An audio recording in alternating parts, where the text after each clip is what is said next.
Welcome to another episode of the Unfiltered Podcast. Your boy Uncle Pre. This week I've got the lovely Nesha in. Hi.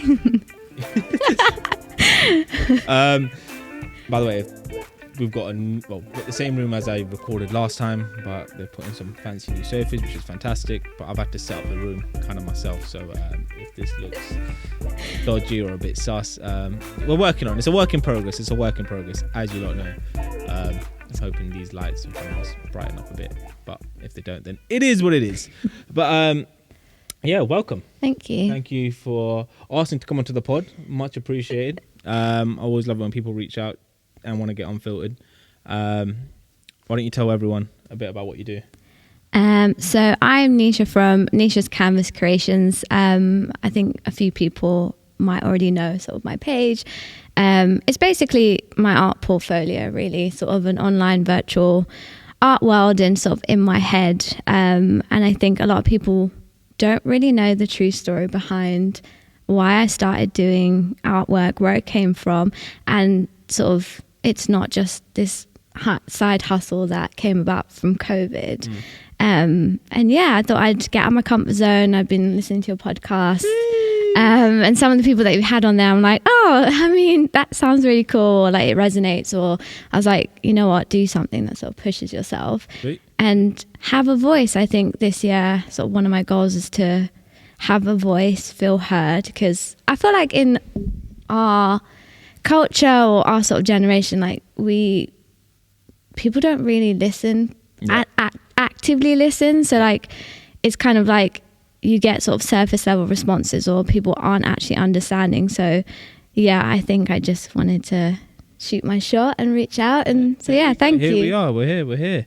Yeah, no, sorry about that. Look, listen, when you're doing this by yourself, yeah, you've got to make sure everything's working, because one of the worst things I could ever imagine is running a podcast, clicking record, thinking it's recording, and then you turn out you spend a whole hour chatting to someone and you're fucked. So big thank you. And while I was touching base on, you said you listened to a few podcasts. Which ones hit you most? I think the topic of, I think you had someone who was a social media influencer or someone, I can't remember her name, but you were talking and sort of the pressures that come with social media. And I think as a creative and sort of someone who's doing something on the side of work and building yourself up, there's that element of imposter syndrome that comes into play. And so like part of the reason that I reached out and sort of I think things resonate is when you're talking about yourself and the things that you do, because there's so much competition out there, you have to convince yourself first, which takes a lot of time and energy, to then go out there and say, yeah, I'm an artist, or yeah, I'm a life coach, or yeah, I do X, Y, and Z. I hear you. And I feel like something that I would talk to someone there is, it's like you talked about competition. And it's like, first and foremost, why do you care about what everyone else is doing? Why are you holding yourself back from just putting out there what you want to put out there? If we turn back the pages and we look back at Instagram when it first possibly hit the scene, I was at uni. I was posting photos of a protein shake with a bunch of stupid hashtags, or me just taking a selfie, and I used to hashtag Insta selfie and stuff. Like, it's evolved over time, and no one cared about what was putting out then. I don't think they even recorded likes back then. No, or stories. And as you see, as time has gone by, like, people are still doing whatever they feel comfortable doing. And with what you're saying right there in terms of that competition aspect, it's like, why are you feeling that way? I get a lot of comments. I think also, like, it's, you know, the Indian culture or sort of our culture, the Asian culture, it's very competitive when you're sort of from the get-go, really. It's, you have big families where you have gatherings and you get fearful because you're like, oh shit, am I in a place, oh, am I allowed to? Yeah, you can swear, yeah. Oh shit, I'm sorry. Are you like sort of in the same place as someone else at a certain age? Or, you know, it's that constant comparison you get growing up. It's not even it didn't even sort of come from social media as you're growing up. And you know, having comments where people are like, oh, make sure it's a side thing because it's really competitive and there's some really talented people out there. So make sure it's on the side. And it kind of in my head, I just, literally just went like, fuck you, what are you doing? And like, I'm going to maybe do the opposite. So just watch me kind of thing. Not in a mean way, but it's just, So tell me a bit more about your background. Like, what did you study? You went to uni? Yeah, I did. What did you do at uni? I did law, so good typical subject. I did enjoy it. Hey, so you did law. Did you get your, is it LPC? No, so I did just the degree, and then I didn't know whether I wanted to become a solicitor or whatever to do further studies. So what happened after that? What did happen? Good question. I worked in a few law firms after I graduated, sort of got a feel for it. It wasn't me. Yeah, so... Man, no, I've been watching Suits. Don't worry. Oh, I love that program. Come on. Suits, that's my... Yes, that was my show. I think I need a mic in my life. You need a mic. What? Clever, funny, a Just nice on the guy in a edge, suit. Not qualified or anything. No, and an imposter. Yeah. But he made it.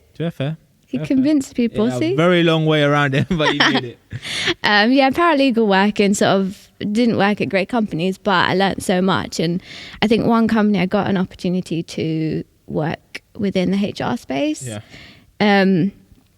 Kind of, I don't know, enjoyed it. And I felt like I was more me. It was less sort of like rigid, and it was more social, and you can kind of help people with their careers. And so I went with that, and I've continued in that HR sort of recruitment, HRE space. That's what you're in right now? Yeah. Sick. And then we've got, you call it a side hustle, but I'd like to say more a passion of yours. Yeah, my business. Would be your business. My business. You're just throwing it out there. Sorry, God.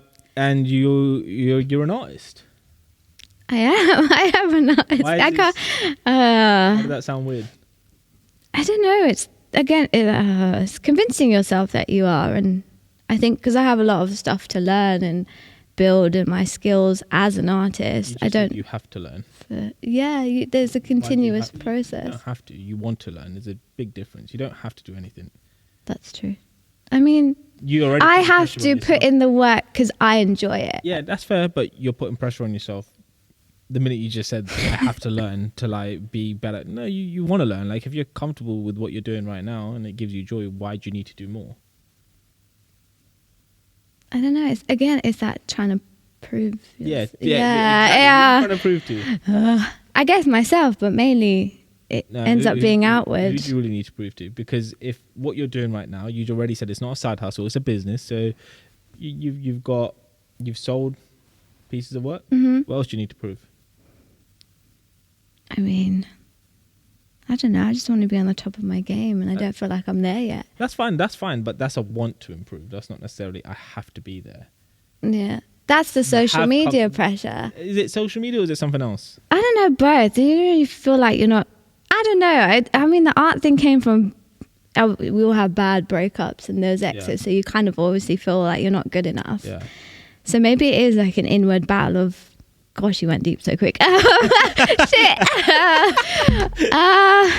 God, have you got tissues? Because I think I might cry.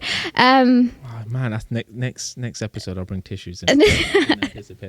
Those Kleenex, I think it's just I don't feel confident that I'm there yet or good enough. That's fair. And again, it's in comparison to what you see. It's part of the learning process, right? Like I put myself out here, and the last person I had on the show, I was talking about this studio. It's a fantastic studio compared to the other studio I've got because we've got cameras in it. It's fantastic. Before that, it was me recording off a phone. And when this comes out, people will have seen there's been such a transition in regards to how the podcast first started to where it is right now. And this isn't the end goal. Eventually, someone else is going to be in front of us, giving us cues. Someone else is going to be flicking through the camera scenes, so I don't have to do the work behind the scenes. Like it's part of the process, but it's not necessarily knocking yourself down thinking you have to do more. I think what my coach said to me was just do it and see what happens. I think some of my earlier episodes when I used to do them on Zoom have had the most views. And it was just generally a raw conversation. I've had people come up to me and say to me, the chat you had with the guy who was a footballer who talked about his trauma that he had, that hit home, that was fucked. What the hell kind of thing. And it's like, that was recording of Zoom. Do you feel like because there was not as much pressure back then, you're just doing it for the love of doing it? It's more authentic. As in, I always go about the things that I'm doing right now to be just me. I love doing this kind of thing. To be honest, if I wasn't doing a podcast right now, I'd probably be playing golf. That's usually my weekend go-to, just play some golf. But then I gym throughout the week. And if I'm not doing any of that and I have a coaching client available on a Saturday or Sunday, I'm going to coach. So it's finding the time to do the things that you really like. And I feel like with what you're saying right now, there is an element of you love doing it, but there's a need to prove something. Who do you need to prove it to? I think most of the time it's me. I want to prove to me that if I see a certain level of artwork or something that I see that I like, I kind of want to prove to myself that if I put in the work and I'm consistent, then I can get there as well. It's kind of like an inner battle, but I wouldn't say it from a negative place. I think it's always good to sort of challenge yourself and keep pushing. But there are elements where those comments like keep it on the side, because it's tough and that industry is not easy to break into. There's that as well. So I'm guilty of posting only the best things on my page, where actually most of the time if I'm doing something, there are times where I'm like, crap, this is awful, or like, oh, like you get frustrated. But I think it's a double-ended sword at the moment. Posting the best things on my page, eh? Yeah, and I've seen people who post, when things are like tough, or I follow people who are, I don't know, a fitness coach or doing some cooking thing or some other creative thing on Instagram, and they're posting the things that aren't going so well. And obviously that resonates. We all have times where things aren't brilliant, but we are scared to post it because we always have to show our best self. I think part of this podcast and sort of things that come about in terms of my confidence or just being me is showcasing the things that don't go well. But then sometimes I'm creating and I forget to do content. I'm like, oops, I don't have, and then it ends up being all the good stuff because I haven't. Well, it's what half of the people that I know, content creators, tend to do is just show 10%. Or that's the number that gets thrown around. This is all you see. You don't see everything. You don't see the ins and outs. And I just want to ask you, like, why are you afraid to then put a post out in regards to one of your pieces of work that aren't necessarily up to the standard that you feel should be on Instagram? I think it's just judgment, isn't it? Okay, cool. Let's talk about that. What are you worried about? Being judged. Even just like now, I'm like, okay, it's judgment. And a few of my friends who know sort of the deeper story of where it came about and what actually kickstarted the art is you're fearful and your voice sort of goes, because you're like, do I share it? Do I not? Well, it's a lot to do with my own self-confidence as well. Of course. But you just said it there, like it's do I not? I always go about things where like I will post stuff that I feel is relevant, but I won't shy away from posting something I feel may just be very personal to me, because end of the day, like, why am I my Instagram page, as an example, is my personal page. It's not a business page. And so I am not fearful to share something that's personal either. But I also feel like when I see business pages that you can do the same kind of thing as well. Like, we all have ups and downs. Your biggest fear, what you just said right now, is I don't want to put something out there, the fear of being judged, i.e. not getting likes or not getting it shared. Or I mean, it's not so much that, it's the judgment of my work, because I'm so passionate about it and I want it to be a good standard. That's fine. Because obviously I have my own goals in mind of where I want to sort of go with it. But what if your piece of work that you put out there and it's not, let's say, a 10 out of 10 for you, it's maybe like a 5 or 6, but someone sees it and they're like, yeah, I want to buy that. Yeah. Then? I mean, that's not me telling you to put all the work that you think is quite shit out there, but I'm just saying that if someone looks at it and thinks, yeah, that's amazing. I mean, I like that, because it then makes me think, okay, this is my eye, but then that's your eye. Yeah. Our perspectives are different. But it's the same feeling that I get when I'm doing it, that they're feeling like something connects with them. It's a massive connection thing. So I'm okay with being like, okay, it might not be a 10 out of 10 for me, but I know someone out there will think it's, I don't know, 20 out of 10 because it connects with them. So yeah, there are days where I'm like, yeah, that's fine. There are some days where I'm like, no, hell no, I'm not posting that. No, like, who's going to want this? But it's an internal narrative. Who's going to want it? How do you know who's going to want it? Let's do a tiny, teeny bit of coaching. Oh, don't worry. Look, it's good. You have an ideal customer in mind, right? Someone who, whatever you're trying to produce, the kind of people who are going to be able to afford it, where they're going to place it. Is it just something that's just going to sit in a bedroom, in an office, etc.? You'll have that mindset already. You are possibly doing something very different, which is unique to you. What you create isn't necessarily, I don't know the business inside out, but you're not creating something which is tailored to one person. You're doing something that comes from you, which expresses your emotions, your feelings, or your story. Part and parcel. So a lot of like the orders that I get or business that I get, people approach me with ideas in mind, so that I've seen this, I want something similar, and then I'll sit down with them and sort of go through expectations and my vision for it. Or there's sometimes where I create things because I love it and I'll post it and see what sort of people like or don't like. Exactly. But it's a case of you're not going to know what people aren't going to like until you put it out there. Mm-hmm. I realized that I used to post photos of me on a holiday or something really classy, very rarely, with a Drake comment underneath it, a caption, just purely for the likes. And there were times where if the photos didn't get over, like, say, 100 likes or 150 likes, I would delete that photo. Because in my head I was thinking it's clearly not good enough. And this is at the same time I was trying to like run coaching as well. I was like, I'm not really getting any clients this way. So I kind of changed it up and I was like, what worked before? What got people jumping into the DMs? It was me asking coaching questions. It was me providing tips. It was me sharing a story. And I'd have people approach me and say, Pri, look, that kind of hit home. I'm not going to lie. I'm going through something quite similar right now. Do you have any tips? Yeah, of course. Do you want to jump on a call? Let's talk about it. Like, don't worry, there's no obligation. I'm not here to try and sell you coaching or anything. It's just a case of maybe Uncle Pri can add some value here, kind of thing. Done. They've now jumped on a call. We've had a chat.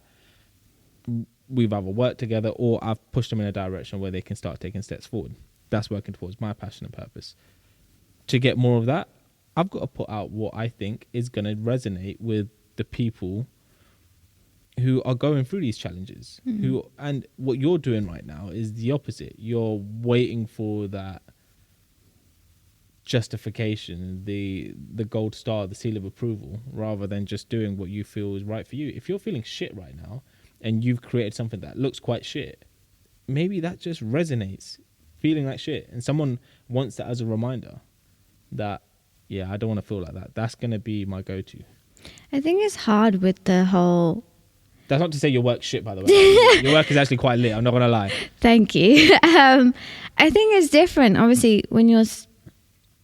As a business, like, there's always some level of, like, not expectation, but you've seen it where something starts authentic and then because it becomes about doing things for people and kind of doing work for them, it's a whole different ball game. So you want to showcase that. But I get where you're coming from, and it's it's a tough one. Look at it from all angles. Let's just say, for instance, do you go to the gym? Do you work out? Yeah? I do. Okay, cool. The first time you ever stepped in the gym, you probably didn't have a clue what you were doing. No. Yeah?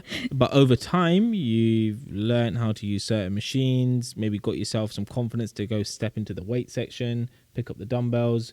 I know I've had a lot of women who have said to me, I just don't feel confident. Like, guys just look at me as if I don't know what I'm doing, or they're just creepy and stuff. But naturally, over time, they build confidence and they're able to work out the way they want to train. They get PTs, they go to classes, etc., etc. That started from you not knowing what to do. It's all baby steps. It's kind of the same with your business. If you're trying to perfect something from the get-go, well, by the time you've got it out there, you're constantly going to be doubting it. My videos, as like with this podcast, they started off an iPhone, the camera recording. Some of the snippets that people have seen of me using my iPhone in the corner, and it's like, bro, where's the other person?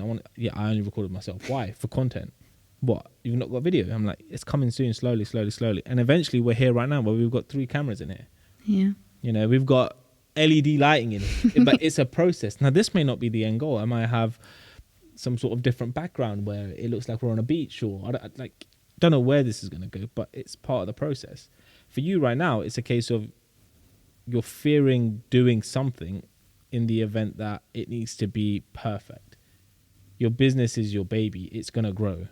Yeah. You're going to find new avenues. Instagram might not be the place for you anymore. It might be Pinterest. It could be Facebook. Pinterest.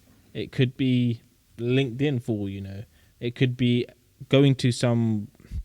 I've got an auntie that does like art shows where sells her stuff, and that could be the next go-to. I don't know, but I think I'm not sort of justified by the Instagram thing. And like, obviously I know that having looked through my page or where I first started, even before I started posting anything, the sort of progress and like doing other things to get involved with like exhibitions and sort of my own networking and all these things to sort of boost my confidence or remove myself from that imposter syndrome. So yeah, it's sometimes when I'm removed from just that Instagram sort of aspect of my business, I end up being more free in myself because I'm out there, I'm talking to people, and I have actual physical work that I can show that I'm like, oh yeah, that one was shit, I didn't really like that, but I kind of like it now. Or like, you know, as I've seen it in the house, it's kind of grown on me. And so it ebbs and flows with how I'm feeling, what I'm posting. And it's not always a case of like just out there sort of for validation or justification.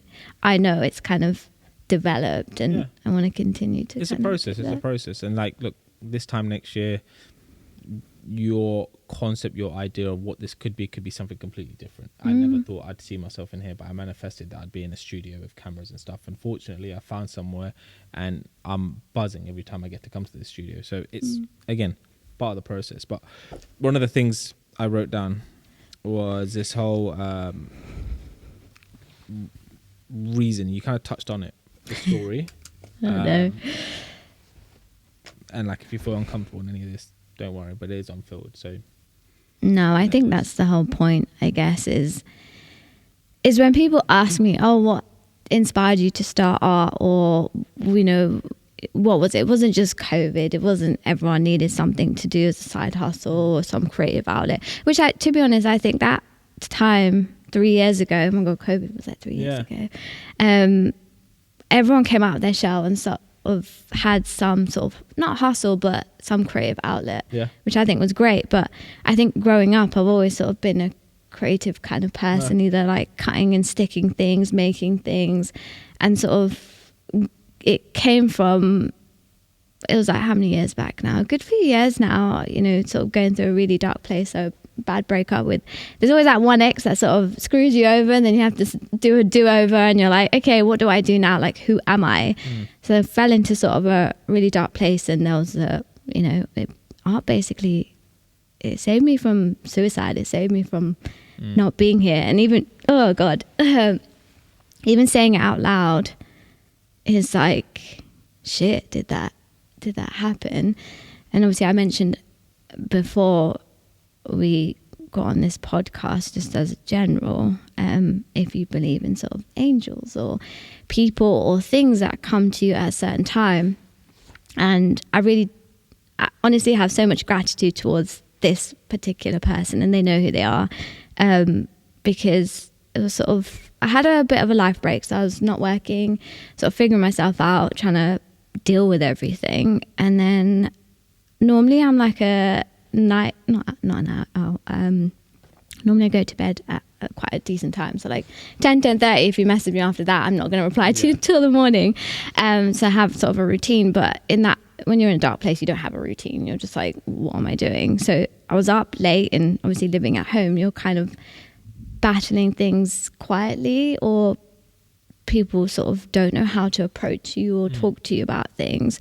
So yeah, it was one evening, I was like 11:30ish, God knows what was on TV, but it was around 11:30, and this person had messaged me, and this person is very spiritual, sort of just a really loving human being, and is a really good listener, and sort of can understand various things.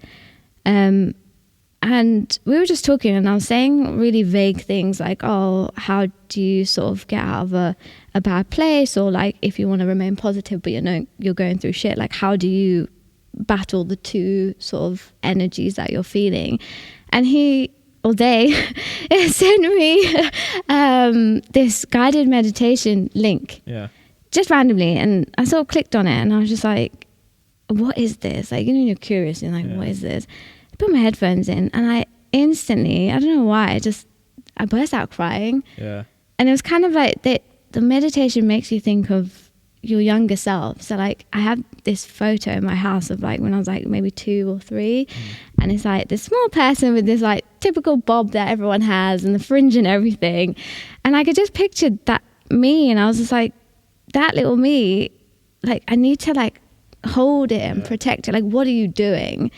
And yeah, I slept on it, sort of had the meditation and slept on it the next day. Everyone was out there working and I was sort of at home. And there was this one pack of paints that were unopened for years. And like, my mum's always been creative and stuff. So it was her acrylic paints. Shout out Mumsy, you know. Yeah, man, thanks. And I opened it and I had this piece of paper. I didn't have canvases back then because I had no idea people painted on canvases.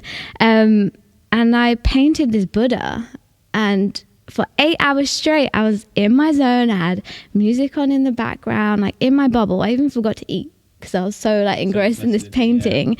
And then I was like, this is it. Like, this is what is me. Like, it's not finding your purpose, because I think finding your purpose holds too much weight and pressure. Because if you say to someone, oh, what is your purpose? They're kind of like, shit, if they don't know, like, it's not easy. But it's kind of like finding my inner little self again, and like what makes you happy. Because when you're young, there's no conditioning, there's no telling you what you are or should be. You're you. I feel you. When you mention like this guardian, kind of like angel, or this guidance, going on the back end of like that odd one breakup kind of thing, I felt that vibe as well. And I think I've always felt that vibe, but like, I believe in God, but I'm not, I'm not, I wouldn't say I'm religious, I'm spiritual. Like, I practice my own, I've made my own religion up. Like, I pray how I want to pray. I eat what I like. I drink. It is what it is. Me and the man upstairs, we have our own relationship. And understanding. You know what I mean? It's all good. But like, when I came out of this, I'll go more towards that. When I came out of this breakup, like, moving forward from then, it was a case of I was just coming towards the final of my exams. Bad time to end things, but fuck, okay, cool. And in my head, all I can think of is get through these 3, knock it out of the park, do whatever the fuck you like after that, just let loose kind of thing. I passed 1 out of the 3 exams. Fucked. Thinking, shit, man, I've got to do it again in June now. Got myself some extra private tuition, doing all the stuff. Boom. Passed 1 out of the 2. Think, for fuck's sakes now, man, I've got to wait even longer for this shit. All right, fine. Finally passed that final exam, and it was the highest mark I got within all my ACA. Smashed it out of the park. I actually finished it early, and no one ever finishes that exam early. I finished it like 10 minutes to spare. That does nerds, you know, when you're like, oh, why are you finished early I was that guy. They were like, how are you done? And I was like, I just sat there. But finished it and passed that. Super excited, so buzzing. And I had things like going on prior to that. Like, my granddad had passed away, and he was really excited. I was doing my accounting exams and stuff like that. But it was such a big relief. And I then said to myself, finally, I get to let loose. I can go butt wild on this shit. Put myself back into like a fresher's mindset. I'm leaving work. I'm gonna go fucking travel. COVID. Lovely COVID. And so throughout this period of time, I reflected and I was like, it could be complete bullshit. But I said, maybe, just maybe, the man upstairs didn't want me to go... Timing.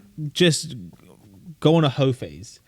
Just to go fuck around and just let myself loose in that 1 year. Because I had to do a lot of inner work. Like, I was hurt.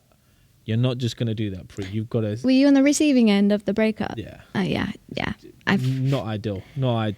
But it is what it is. Like, in that year, I think it was like 2019, I was going on dates, seeing people. But I just mentally wasn't ready. Like, there was an element of feeling guilty and stuff. And by the time I thought I was ready, COVID happened. And it's like, fuck, I'm stuck at home and I can't even speak to people. And then I said to myself I was going to try and do some sort of charity work abroad, go to Kenya, maybe do some schoolwork. My dad was born there.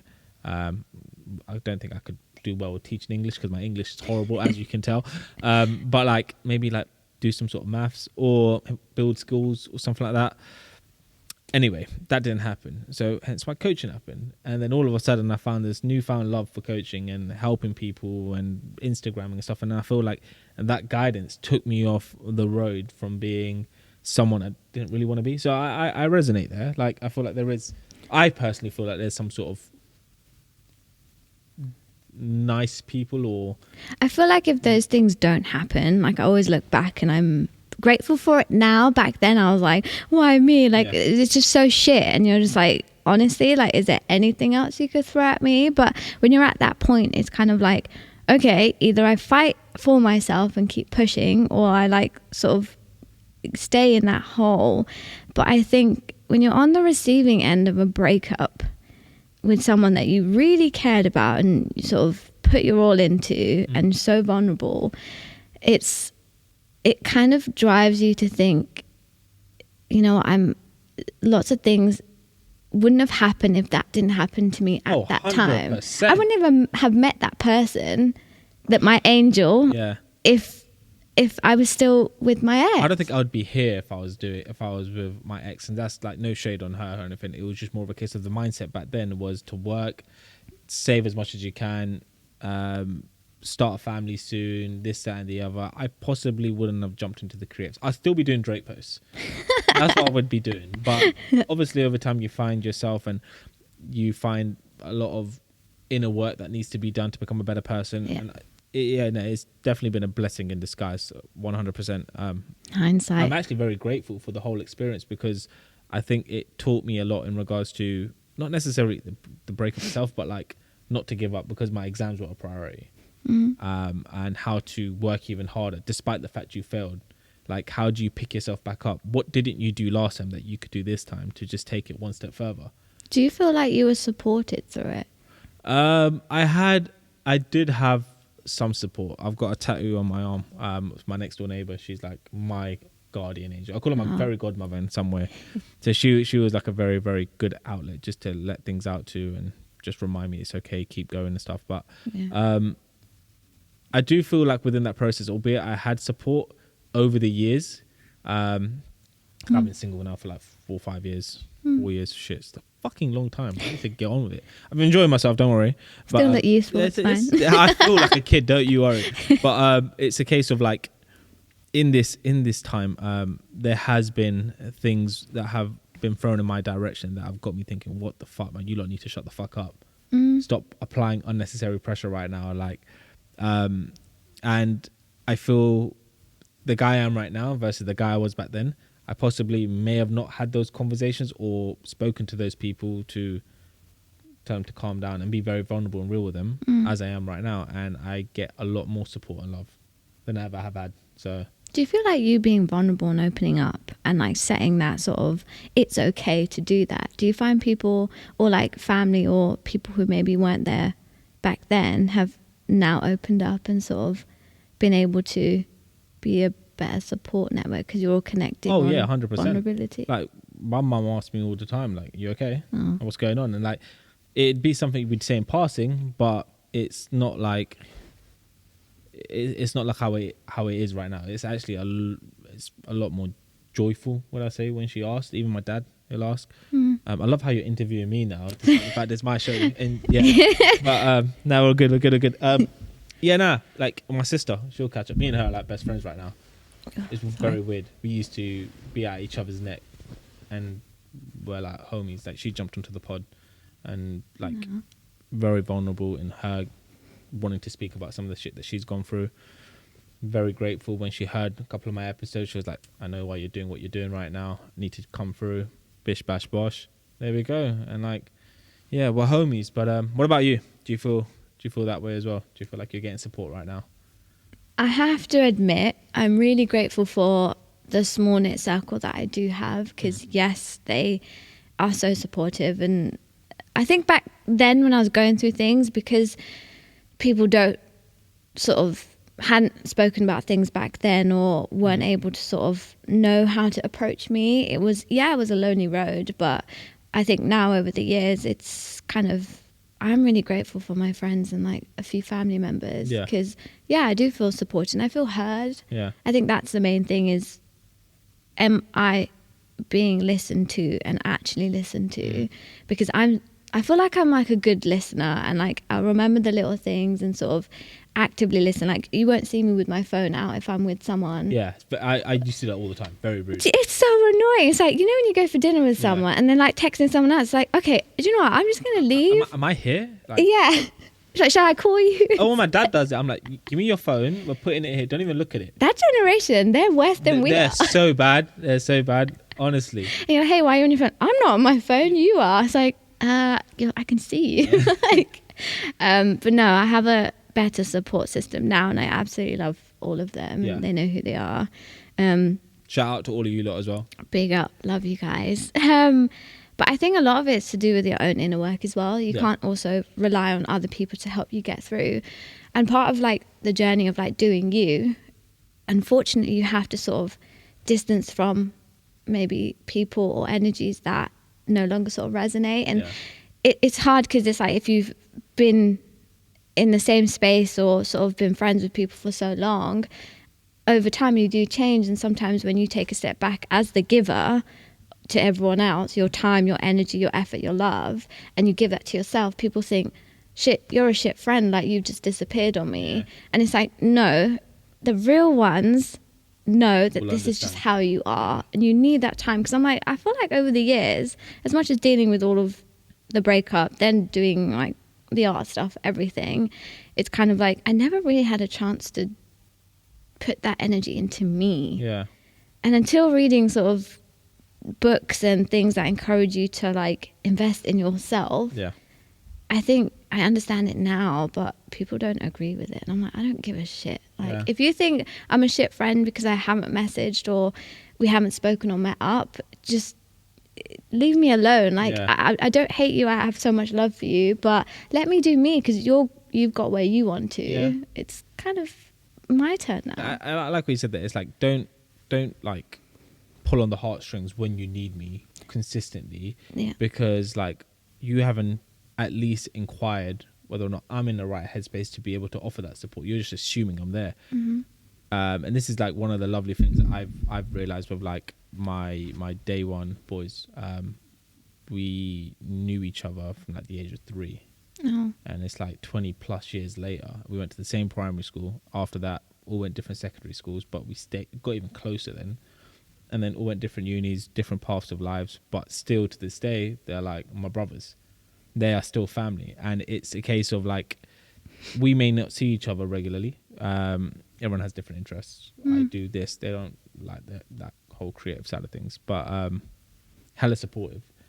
I may call up on them, and it's something I'm still learning, is that when I'm in a very, very dark place and I need a bit of assistance from the lads, they may not be present, or they're now opening up about some of the shit that they're going through, and it's a case of, all right, fine. I may still be like a really little shit about it. Why the fuck you're not there? But I understand that people go through certain things, and it's never intentional. And it's with those true day ones that you can really learn to appreciate that the real ones are going to be there for you. They're going to be honest with you and tell you straight up, like, yo, this isn't, I'm not fully equipped right now to be able to help you, but just to let you know, like, maybe we can rearrange and this, that, and the other. And I love that, because there are some people I've had to possibly just stop speaking to.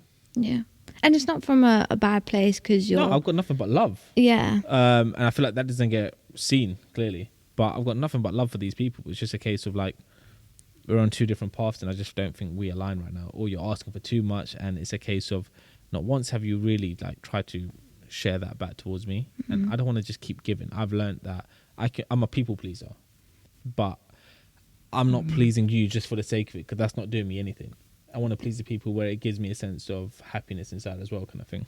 And that comes from a limiting belief system that I've now worked on. But I do want to go back to something that you mentioned earlier on in this episode. And apologies if it gets a bit no worries. shaky. But You mentioned some of these thoughts that you had. And like, I know it's a sensitive subject, so don't feel like you don't have to expand on it. But I feel there are so many people that go through similar. I don't even like using the word, but go through similar like elements of suicidal thoughts. Where I know when I felt really down, I cried one night, and I was telling my mum the day after. I was like, I'm just so sorry. She's like, what are you sorry for? I don't know. I just feel like I'm not. I don't know if there's any point on like, and it wasn't to, I would say, a very extreme extent in my personal opinion, and I don't know how you range that, but it's a fucked up feeling, and I know a lot of people sometimes go through this, and so obviously you touch base on it. Like, what was that for you, and more importantly, how have you managed to get yourself in a position where you're at right now? I think luckily right now I can say I'm definitely not in that place. Yeah. So obviously revisiting it and talking about it, I think a lot of us feel it when we don't say it. Even you just mentioned there, like saying that word is like really sort of uncomfortable, because that's how you know it's not getting talked about enough. And I'm not sort of here to gain any sort of sympathy or anything like that. It's just to connect with people who have been through that. And obviously because you have, it's kind of like you'd understand. And I think back then it's just that loneliness, isn't it? It's like no one's responsible for you, but you sort of question why things have happened. And then you're like, at that time, you can never see sort of the coming out of it. And, you know, there's that sort of the yin yang, which I recently posted in my latest artwork, is that balance of, if we didn't have all that crappy stuff going on, we wouldn't sort of find a way out or do things or find out about ourselves that has been buried for so long. I think I'm like deviating off your point. That's right. No, you know it happens. Don't worry. It's a mechanism, because it's a difficult thing. So you mentioned that you felt lonely, right? Yeah. So there was like a few things that had occurred in one hit. So the breakup, which I never had time to process properly. Have you processed it now? I have, and I think the processing for me was talking about, so I've done therapy and I've gone to counselling and spoken to people. I would honestly, if I could like pay for every one of my family friends to go to therapy, I would, because it's like the best thing ever. And, you know, shout out to all the people who are doing it, because it's so scary. And you sit there sometimes, you're like, I just want to cry. Like, and someone to be like, no, it's okay. Like, you can cry. Therapy, a lot more like sort of fitness stuff that's helped. But I think at that time, it was like bad breakup, really crappy job. It was like, people are racist. Like, oh, don't get me started. Like, I'm sorry. We work fucking hard, yeah. So stop being like a twat. Like, it's just, those corporate companies sometimes you're just like, I can't deal. And then I have like migraines and stuff. And then when you're at home, like, I love my family and everyone, but I feel for them, because they're that generation that they don't know. Like, they've gone through shit too, but they've never spoken about it. So how do you expect them to help you? And like, luckily we've got more resources than previously. So it was kind of like self-help books. I had one in particular that really helped me. It was called, and this was recommended from my little guardian angel, it was called Feel the Fear and Do It Anyway by Susan Jeffers. And all different topics like work assertiveness, how to like sort of just set boundaries, general sort of just confidence booster stuff. And I started incorporating these slowly, you know, little things, and I started noticing a difference. And yeah, I think just investing in those things. And people used to say to me, oh, you look, or you like seem better, or you seem different. And I think that to me was a good thing, because I was like, I know I'm not sort of connected to that old me where I was in a crappy, horrible place. Yeah, I had no choice. Like, the books helped me. And yeah, it's weird thinking about it backwards, because I'm like, it almost seems like a blur. Like, did that happen? But I think only recently I've sort of been more open about talking about my old relationship and how it impacted me, and sort of going from, no, it's fine, like, it is what it is, it happened because it was meant to this is the reason I'm talking about it now. I want to feel heard, because all that trauma was sort of trapped in your body. and like starting like yoga as well, like apparently that releases trauma. And I'm just like, I cried after my first session. I was just constantly crying. Yeah,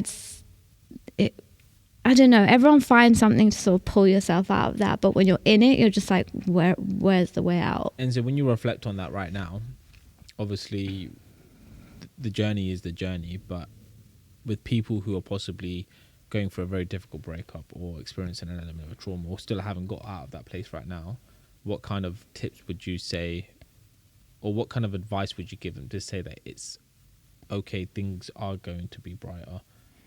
How do you reinforce that what's possible if you don't just give up right now?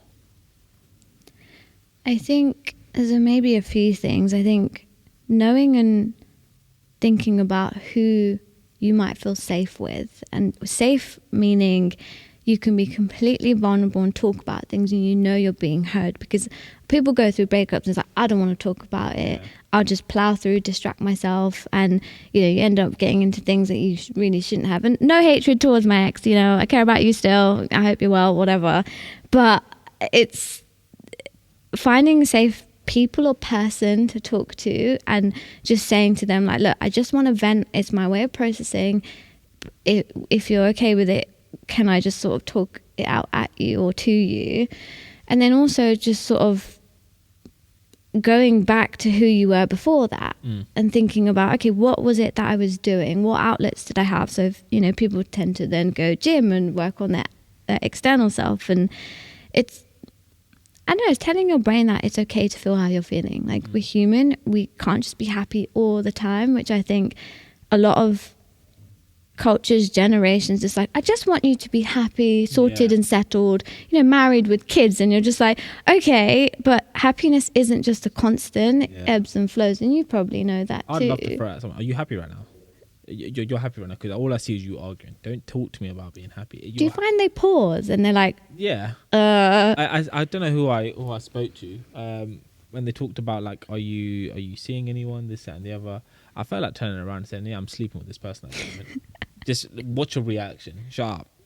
Exactly that. I'm sleeping around with a few people around. I'm just trying to test the waters. You need to make sure like you want that full happiness that you lot are talking about. Like, what would they say? Completely all irrelevant. The best thing is when you ask them like, are you happy? Or you spin it on them and you ask, why is it your concern, kind of thing? Because really it's none of anyone's business, right? I feel like, again, it all comes down to intentions. I don't think anyone intentionally wants to hurt us in terms of our generation, but it does get thrown upon us in a way where it's like, but it's all they've ever known. Going back to what you said, like one of the things I told myself, even like, I wouldn't even call it breakups, but when like you're dating someone and it just kind of like comes to an end, etc.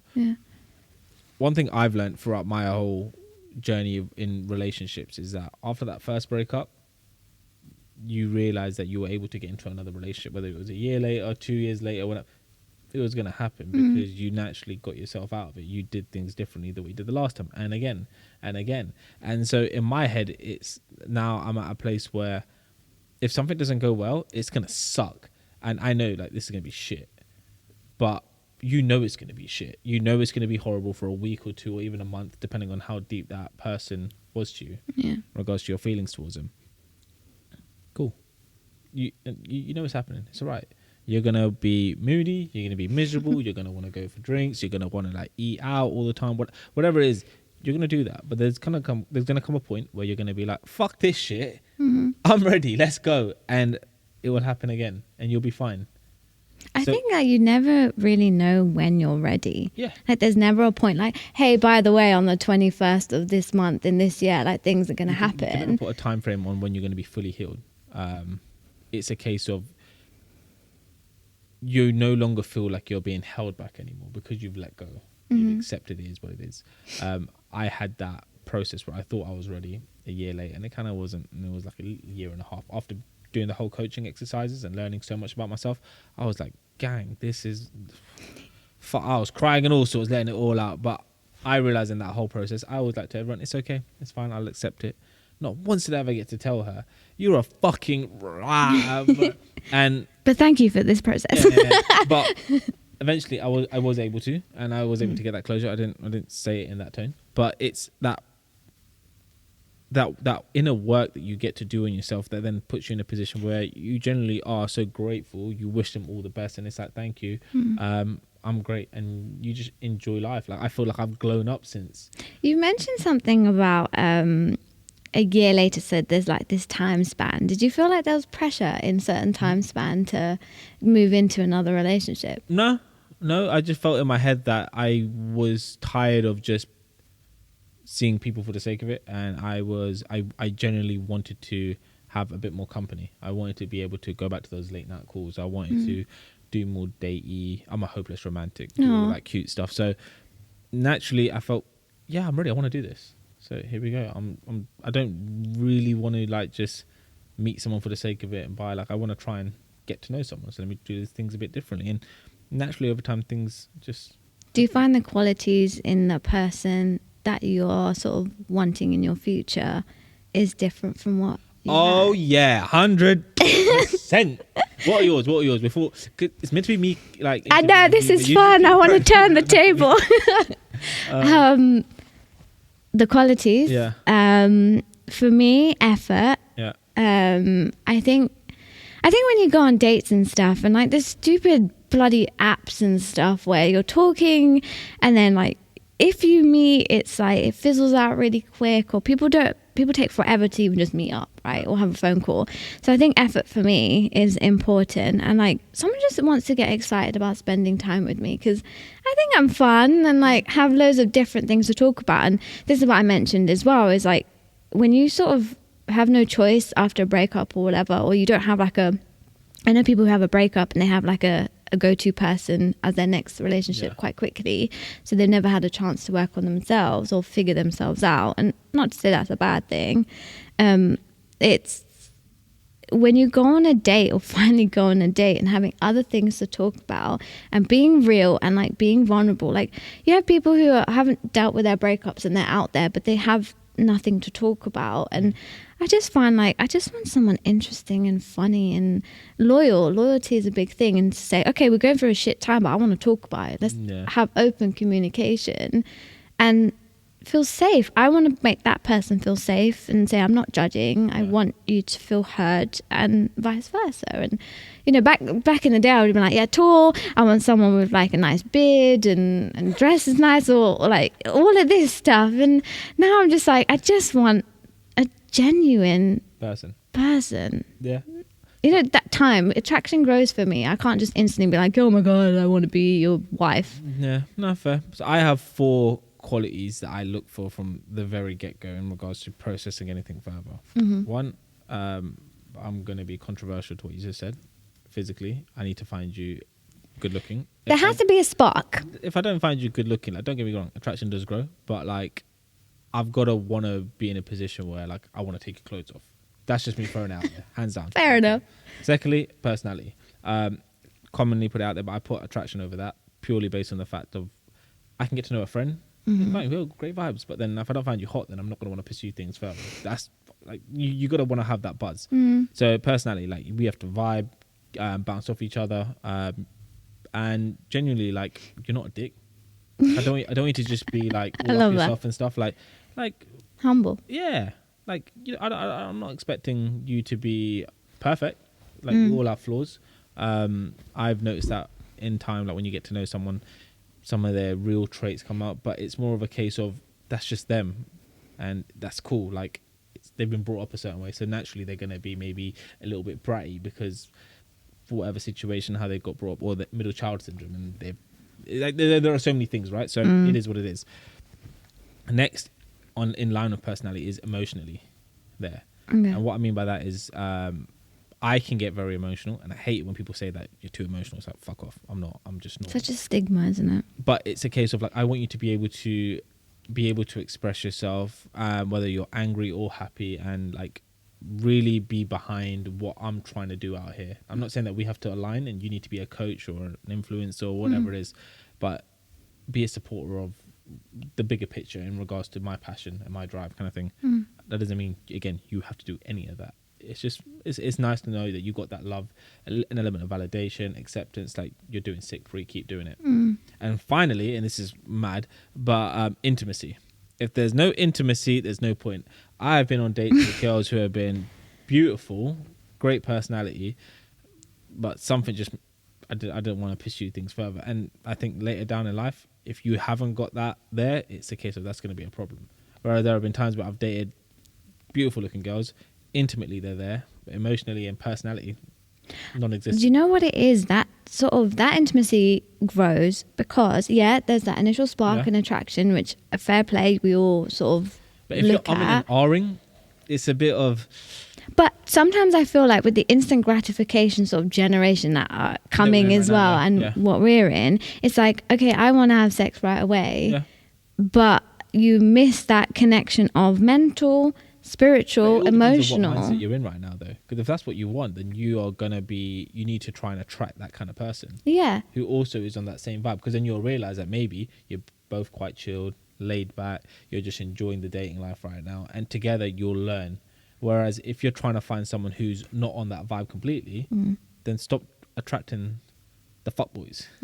Stop swiping right to them. I think how you obviously like through apps or like just general how you showcase yourself of this is what I'm looking for, or sort of it's how you portray yourself online is basically the perception you're putting out there, isn't it? And the more genuine you are about like what is it you're actually looking for, because we're all sometimes can be really fake online. Oh, don't. I've got guys who are like being catfished. I'm like, what is that a thing? And I listened to a different podcast about catfishing. I was like, oh shit, I'm going to delete my profile now because I'm scared. But it's a mad one. Have you do you listen to Stephen Bartlett, his podcast, Charity CEO? No, I haven't. Okay, fine. Well, he's got some episodes. There's one recently he's done with one of my favourite authors, Simon Sinek, and they touched base at the very end around dating, and they threw in similar kind of things to what I said. Yeah. So definitely something to, well, if you want something to listen to on the way back home. Dating's an interesting one because it's each to their own, isn't it? Yeah. You know, and men and women differ as well. Like men generally sort of are visual initially, and then sort of the connection comes after. Women want sort of that safety and intimacy. Of course. I do feel though, but there's this element of controversy there where it's like I have been on dates with women who genuinely want to get into a relationship, and I'm like, I'm not quite there yet. I still need to like assess where I'm at in life, kind of thing. Okay, cool. Let's just hang out then. I'm like, why are you then wanting to waste time with me and energy on me when you clearly want to be with someone long term right now? Like you're ready for it. Like, if we hang out for like a month or so and I'm not really feeling it, I've just wasted your time. Don't worry about it. Don't chat shit. But do you think we don't give it long enough? No, that's fine. But I'm not saying that within a month's time that I'm going to be wanting to sack things off. That could be my pace. But all of a sudden you've gone now from being very militant in regards to wanting to be in a relationship to now going with the flow. Yeah, we could do all of that stuff. I'm like, don't lie. Don't do that. One, it could be their subconscious attachment style. Of course. It's a case of one, they don't want to. They do feel the exact same way I do, and they're just too afraid to say it. Or two, it's a case of they don't want to miss out on this opportunity, and it's like, love. I'll be honest with you. You're gonna find someone so much more better than me because it's what you really want. Stop wasting your time with the knobheads, the fuckboys, all of that shit. Because really and truly, it's doing nothing for you. Yeah. It's short-term comfort. But it's until someone like addresses it directly, being like, stop doing this because you're only I've going had to do that so many times. I've been on so many first dates, just one date only. What's your ideal date? Like, do you organize it? Like, a lot of guys I find, and women, like, when it comes to organizing things, it's not that hard. Like, someone just take lead. Like, do you like to organize a first date? And if so, what do you sort of generally do? If I had my ideal first date would be something hella chilled. This sounds weird, but like, an activity. Not even an activity. Something where we are both comfortable. So in my case, joggers and a big jumper or a hoodie.